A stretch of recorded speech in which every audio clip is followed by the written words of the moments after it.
A economia formal alimenta a informal e a economia informal também alimenta a formal. Então há toda esta relação que vai se envolvendo, que nós fica uma relação mais de ovo e galinha. Bom dia, tudo bem? E quantos filhos é que tem a viver consigo? E todos são dependentes? Todos estão aí, depende disso aqui, minha filha. E mais ou menos, quanto é que faz? Nem sei dizer quanto é que eu faço, porque se eu vender 500 aqui, eu tenho que correr para comprar mais 2 coisas vir por aqui. Ok. Então se eu vender 3 aqui, tenho que correr dentro de levar outras coisas vir por aqui.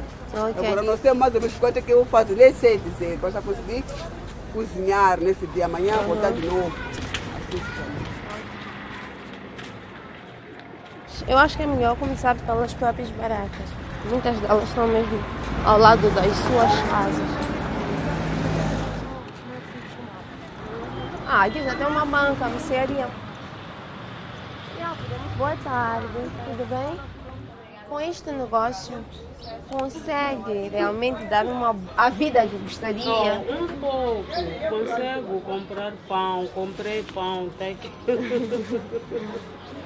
E como tenho arroz ali, açúcar, farinha, tiro ali um pouco. Essa barraca paga imposto? Não pago. Não? Só se eu estivesse ali à frente. Na estrada? Ah.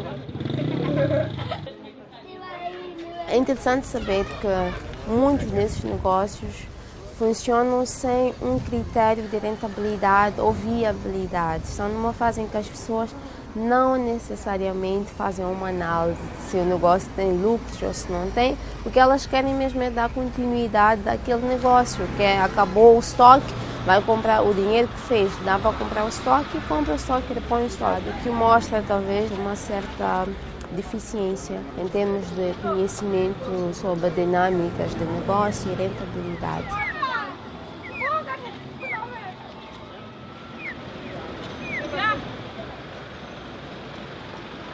Muitos dos que hoje têm lojas, têm carros, começaram do informal.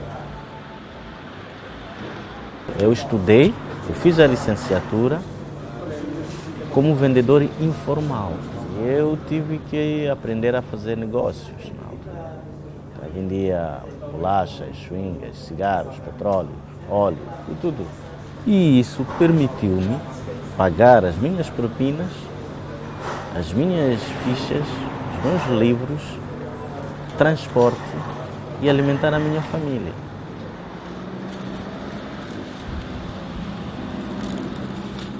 A economia informal é um dos principais pilares da economia moçambicana, apesar de não se dar o devido valor e o devido tratamento.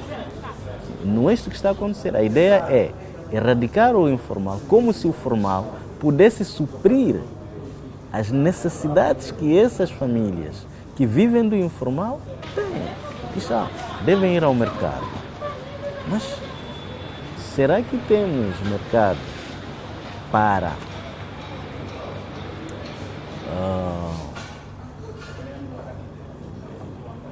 todos esses vendedores informais?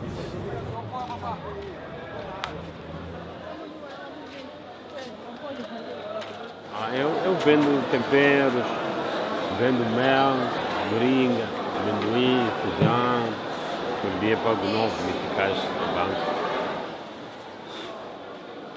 E é difícil porque há concorrentes que estão nas esquinas, o mercado informal.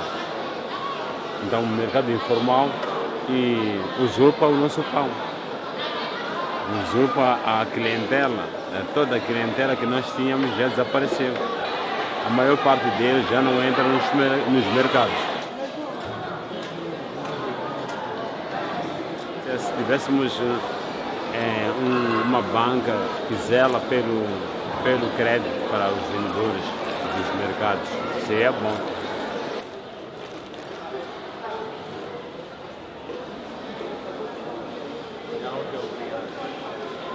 Até a próxima.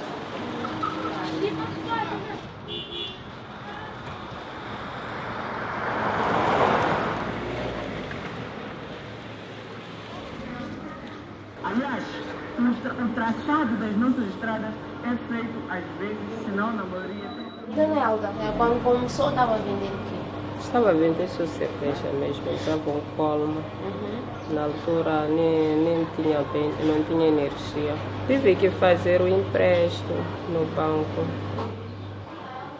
Este último negócio que nós vimos, de uma barraca, que começou com um Coleman e agora já é uma espécie de um pequeno restaurante e que tem uma dose de formalidade, paga o imposto de atividade econômica, não paga os outros impostos, como imposto de rendimento, etc.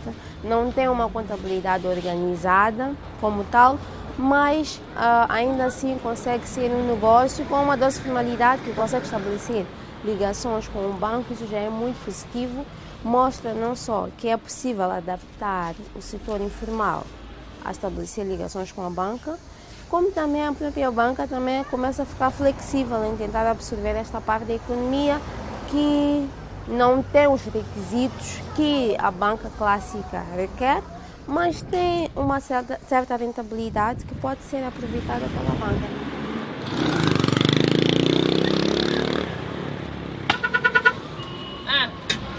Frango, né? Quiabo vai simples. Então, no quiabo. Faz lá o quiabo, não tira aí. A economia formal é uma economia que tem certas exigências e posso dizer que entre 50% e 70% da população moçambicana não consegue reunir requisitos para entrar para a economia formal. O frango!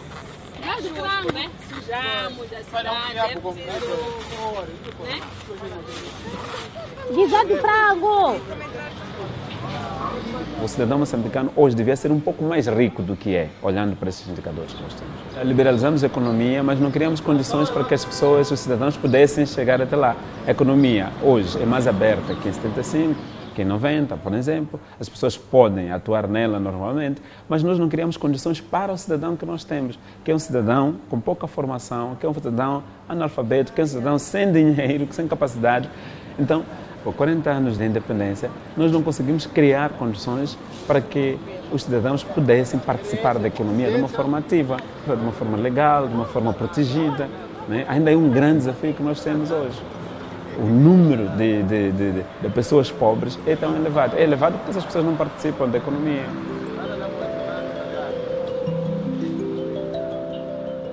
Eu penso que o Estado o que devia fazer era aprender com a própria economia informal, tentar criar condições para que esta economia informal seja aos poucos enquadrada num certo formalismo, não enquadrar nesta estrutura que nós conhecemos da economia formal, mas criar uma estrutura capaz de criar condições até para eles poderem, na economia informal, trabalhar muito bem, porque onde trabalha a economia informal há muita insegurança.